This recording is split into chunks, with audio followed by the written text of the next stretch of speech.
I hope you're well. Welcome back to my channel and welcome to today's video, which is my March TBR. How are we talking about March? I don't know, but we are. And I'm really excited about this TBR because it really is my Herstoryathon TBR, and the Too Long Didn't Read It version, for those of you who don't know what Herstoryathon is that Charlotte and I created this Women's History Month themed readathon for the month of March last year, and it's back for its second year in a row. I will link the announcement video for you in the cards and in the description box, but basically I've selected books that will complete some of the prompts on our bingo board. But you don't have to read a lot to participate in the Herstoryathon. You can read one book, and it can be fiction or nonfiction as long as the main focus is on a woman who existed in history. So, easy peasy, the world is your oyster. In any case, I am very excited about my selection of books because I'm still coming out of a reading slump and I am still trying to find a new routine for myself to help with my reading habit. I don't have as many books as I might normally. I've basically selected books that hit at least 2 prompts on the bingo board, but it's quality, not quantity, and I am very excited about the books that I'm about to share with you. So, why don't we dive right in? Okay, so bingo board on my phone, books at my feet. Let's dive into it. The first book that I want to talk about is The Marriage Portrait by Maggie O'Farrell, which could accomplish a few of the prompts. Another continent, because this is set in Europe. It's actually set in Florence, Italy during the 1500s, I believe. So this would also cover pre-Enlightenment women, and it would also work for royalty nobility because she marries a duke and becomes a duchess. But this is a historical fiction on Lucrezia de Medici, and my understanding is that she's very young when she marries, and obviously her duty at this time is to produce an heir. So she marries this duke, and I think within a year of marriage, she is dead. And it is rumored that her husband has something to do with it. I am very intrigued. I particularly enjoy the Renaissance time period, especially in Italy. There's a lot of intrigue and scandal, murder, sex, just conspiracy, opulence. It's a fun time period to read about, and I'm particularly drawn to the families like the de Medicis, the Borgias, the Sforzas. So I am very, very curious about this one. Full disclosure, this is a book that I started to read in January, but I only got about 20 pages into it, and then we started planning the Herstoryathon, and I was like, wait, hold. I will read this for the Herstoryathon, and since I didn't get very far, I figured that would be okay. I'm planning to actually start it over just to make sure I remember what's happening, and it's only 20 pages.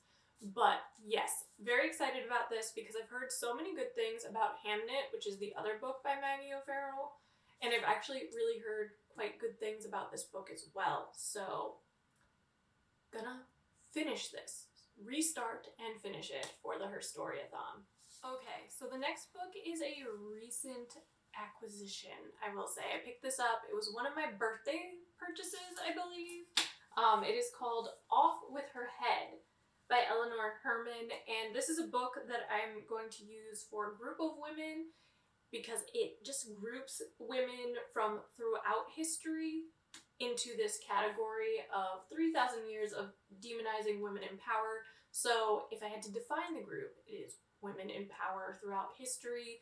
I am very excited about this book, but in addition to being a group of women, I could potentially use this for bad women because these are women who have had to deal with misogyny during their time period and how that has made very unjust portrayals of these powerful women throughout history. This is also a book that, because it spans 3,000 years, I could technically use for pre-Enlightenment women as well, because I definitely know there are some of those women in here. But I have read other books by Eleanor Herman. Actually, one of them was Sex with Kings, and I thoroughly enjoyed it. There is something very gossipy about her tone in that one. It's very easy, very, very much like witty and just kind of fun. It's like having a cup of coffee or tea with your best friend and talking about all the scandalous things your friends have done. That's the tone that I've come to expect with her books, and I feel like that's likely what I'm going to see here. But it is a book that I'm very excited about. And some of the women that it says it includes, oh my god, there are a lot of receipts in here. It talks about Cleopatra, Anne Boleyn, Marie Antoinette, Catherine the Great, my girl crush, Hillary Clinton, Kamala Harris, and more. So lots of women in here. Very much looking forward to it and seeing how this compares to other Eleanor Herman books. Okay, next we have You Don't Belong Here by Elizabeth Becker. This is a book that I'm primarily using for women in the military. These women are not military combatants, but they are following the rules of the military and they are reporting on the Vietnam War, so I felt like that could work for this one. But I could easily use this book for a group of women. I could also use it for another continent because it is largely set in Vietnam from my understanding, but 2 of the 3 women that this book discusses, one is Australian and one is from France, and loosely I could probably use it for women in the arts because they are journalists, but I'm very excited about this book. It's about Kate Webb, an Australian iconoclast, Catherine Leroy, a French daredevil photographer, and Frances Fitzgerald, a blue blood American intellectual.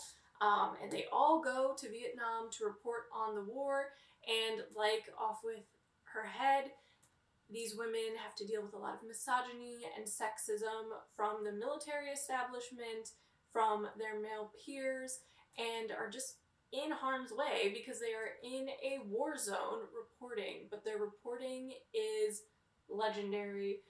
These women are just badasses in my mind, and so I'm really looking forward to sinking my teeth into this. It's also a time period that I only know a little bit about from reading The Things They Carried by Tim O'Brien, documentaries, and what little my father has shared. He was a little too young for the Vietnam War, but he did have a draft card. He was simply spared because he was a little bit too young, and he was also the only son in his family. But I feel like this will be a really interesting and educational piece. And Martha Gellhorn, Ernest Hemingway's wife, who was a phenomenal war correspondent in her own right, is another historical girl crush of mine, and I feel like these women owe a lot of what they then accomplished during Vietnam to her. So it's interesting to see kind of the lineage of these war correspondents and female journalists. So there you have it. Next is a book I am very, very excited about because it has a stunning cover and is just such a fascinating concept, but it is Ecstasy by Mary Sherratt, and this is a book that I plan to use for the Women in the Arts prompt.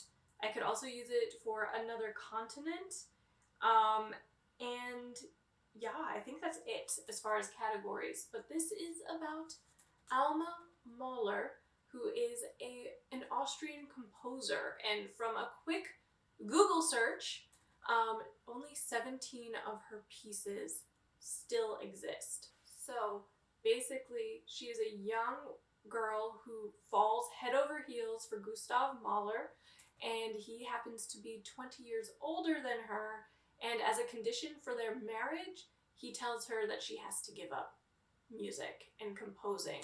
And so this is the story of Alma Mahler, who is a little-known composer to me. The book is set turn of the century, so around the 1900s, and I'm just fascinated by it because, for one, I'd never heard of Alma Mahler. I actually had to Google to make sure she was a historical figure, but the blurb is just great. It's described as part cautionary tale, part triumph of the feminist spirit. It reveals the true Alma Mahler, composer, author, daughter, sister, mother, wife, lover, and muse. And it describes her as one of the most controversial and complex women of her time. What is not to love about that description, I ask you? It has a beautiful cover. It's about an interesting woman. I am so here for it. It sounds so riveting to me. So this one is gonna kind of work its way to the top of the TBR pile for this month. And the last book I'm going to read actually covers the final 2 prompts on the board, Underrepresented Woman and Letters, Essays, Diaries, or Memoir. Finally gonna try to read Half-Breed by Maria Campbell. Now, I've had this on multiple TBRs on this channel over the years, and I'm embarrassed to say that I've never gotten to it, but it is supposed to be like this foundational piece of Indigenous literature in Canada. Maria Campbell talks about her childhood and early adulthood, and it's supposed to be this gripping story about poverty and addiction, and I have always been really intrigued by the concept and by Maria's life, but for whatever reason just have never gotten around to actually reading and finishing the book. So this is another one that I want to move to the top of my list for this month. I think it's going to be really good. Heartbreaking, yes, but I think it'll be really, really riveting, so I want to get around to this one as well. And the final book for this TBR is our group read, which I am also very excited about, Women vs. Hollywood by Helen O'Hara. And this is a book about the women both behind the camera and in front of the camera from the very beginning of sort of film.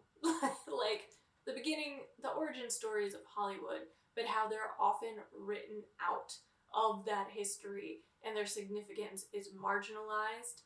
And as someone who is a huge classic film buff, I am so excited to hear more about this. I know about it to some extent because there are certain figures from the golden era of Hollywood, from the studio system and MGM and all of those things, that I've followed their stories, heard about their struggles, but to have an entire book on it written by a film critic, so someone who loves film, probably even more than I do, which is saying a lot because they probably only come second to books, is going to be really, really exciting. So we're going to read that as a group, and then there will be a live show sometime in April. I don't think we've settled on a date yet, but my guess would be in early April.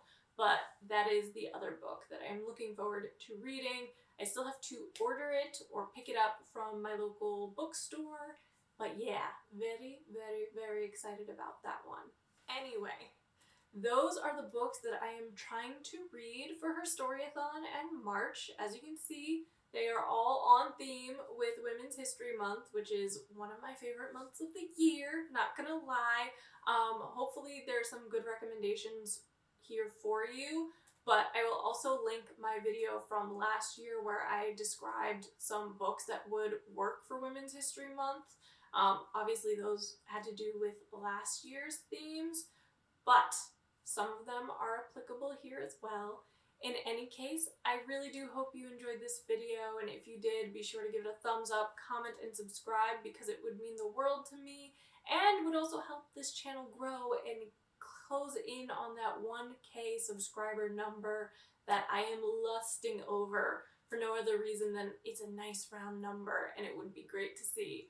But thank you so much for watching, and I will see you next time. Bye!